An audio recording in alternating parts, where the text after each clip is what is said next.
كل سنة وانتم طيبين. خلاص العيد جه، وطبعا يعني الآباء والأمهات بيدوروا على أماكن للفسح والخروج، قلنا نيجي النهاردة في حديقة رسم دخولها 5 جنيه. حقيقي مش بس الفكرة ب5 جنيه فهي سعرها قليل، لا ده هي كمان جمالها فوق الوصف. حديقة في الزمالك اسمها حديقة الأسماك، حاجة تحفة التحفة. حضراتكم أكيد شايفين الشجر والنخل الملكي من أيام الخديوي إسماعيل، يعني بنتكلم في حوالي 160 سنة في المكان ده. حديقة على مساحة كبيرة ومترامية الأطراف، هتخش وهنتجول فيها ونفرجكم على جمال مختلف داخل حديقة الأسماك هنا بالزمالك. طب أنا عايز أجي مواصلات، هاجي إزاي؟ هتركب المترو وتنزل محطة صفاء حجازي، وهتتمشى تقريبا ربع ساعة وهتيجي لحد البوابة، هتلاقي شباك التذاكر، هيدفع ال5 جنيه وهتبدأ فسحتك. طبعا الحديقة رايقة جدا عشان النهاردة احنا أول يوم والناس كلها بتضحي والناس بتذبح، ولكن احنا قلنا نتسابق ونبقى موجودين في الحدائق النهاردة عشان نفرج حضراتكم على الجمال اللي هنا. أول ما بتخش بقى من الحديقة بتلاقي خريطة بتوضح لك الاجزاء بتاعت الحديقه، وايه ده بوابه الدخول والمسطحات الخضراء ومنطقه الجبليه، البحيره، الكوبري اللي على البحيره، والكيدز اريا، المسجد، يعني كل حاجه موجوده هنا في الخريطه اللي بتوضح لك كل حاجه. طيب تعالى بقى نبص على الحديقه. للاسف كل مره بقول لكم هبقى اخد معايا عيش وانا جاي اصور الحديقه دي، ولكن انا اللي بنسى. فالحديقه فيها اسماك في البحيره، مجرد ما ترمي لها فتافيت عيش بتطلع الاسماك ويبقى منظر تحفه جدا جدا جدا. وزي ما وضحت لكم ان دي تعتبر ارخص حديقه من الحدائق اللي في القاهره، اجملها وارخصها. فطبعا فيها زي ما انتم شايفين كده مقاعد مجانيه، وفيها لو مثلا حابب ان انت تفترش الارض، بس المهم ان انت تحافظ على نظافه وجمال حديقه الاسماك اللي فعلا جمالها هنا مختلف تماما. تعالوا نكمل مشي داخل الحديقة. طيب حديقة حلوة، حديقة بتفكرنا ب بصوا حضراتكم المنظر اهو، مجرد ما ترمي لهم هتلاقي الاسماك تبدأ تطلع. بص يا ادم اهو، شايفين منظر تحفه جدا.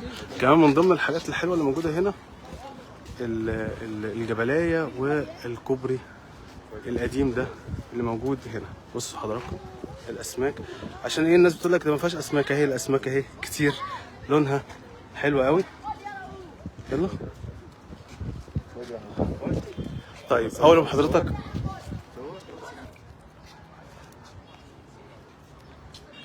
هنبدأ ان احنا نلف في قلب الحديقة ونتفرج عليها.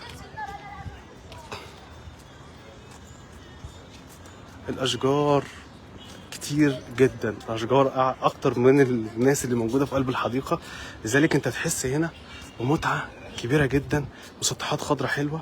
برضو من ضمن المميزات بتاعت الحديقة ان هي فيها متاح انك تخش طبعا بالاكل، وفيها مسجد وفيها حمام شكله حلو قوي. فيها كمان اللي هي المكان اللي انت تقدر تشرب منه الميه بتاعت زمان، لو فاكر انت ايام حديقه الحيوان كان فيها برضه نفس المنظر ده. المسجد اهو شكله رايق جدا اهو.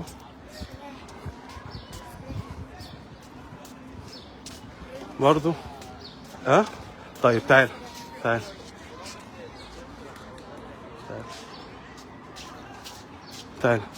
هتلاقي ايه كمان في قلب الحديقه. هنحاول بقى ان احنا نوري حضراتكم الحديقه بجمالها ودلالها، كل شبر فيها بجمال مختلف. حديقه رايقه قوي.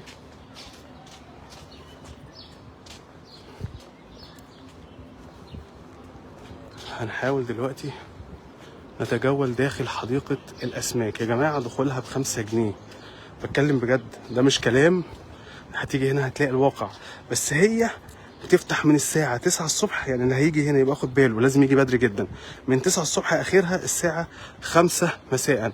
فبتبدأ بقى ان هي تخرج الزوار مثلا على 4 ونص، فبرضه احنا جايين متأخر. دي ممكن بقى تبتديها بكرة ان شاء الله، جيب اكلك وجيب مشروباتك معاك وهتستمتع هنا على ضمانتي. خلاص طيب. زي ما قلت لك اقرب محطة مترو هي محطة مترو صفاء حجاز، وهتتمشى هتيجي هنا الحديقة. الحديقة جميلة،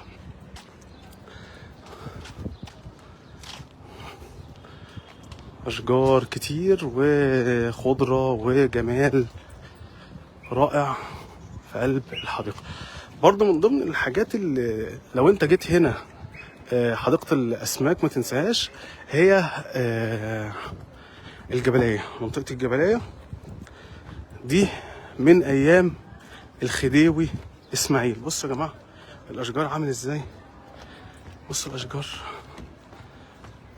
أشكال وألوان. طيب هنخش الجبلايه. طبعا النهارده او دلوقتي الجو نسبيا حر، مجرد ما تخش جوه الجبلايه انسى الحر ده تماما، انت في تكييف رباني يعني الهواء يبقى داخل بقى فيها فتحات كتير، فالهواء بيخش من هنا يخرج من الناحيه التانيه. وكمان لو انت عايز تطلع الجبلايه على طول في سلالم اهي تقدر تطلعك على الجبلايه. نتمشى ونطوف ونشوف مع بعض جمال حديقه. بصوا مشهد من افلام هوليوود اللي هو كانك داخل مفيش فعلا. بصوا متاهه، تعالى ايه ده متاهه. بص انت بتخش من مكان لمكان لمكان، قصه. مهما اشرح ومهما اطرح على الحديقه بص السلالم دي كلها طلعك بقى بشكل مباشر فوق الجبليه عشان تاخد احلى صوره عالميه فوق الحديقه.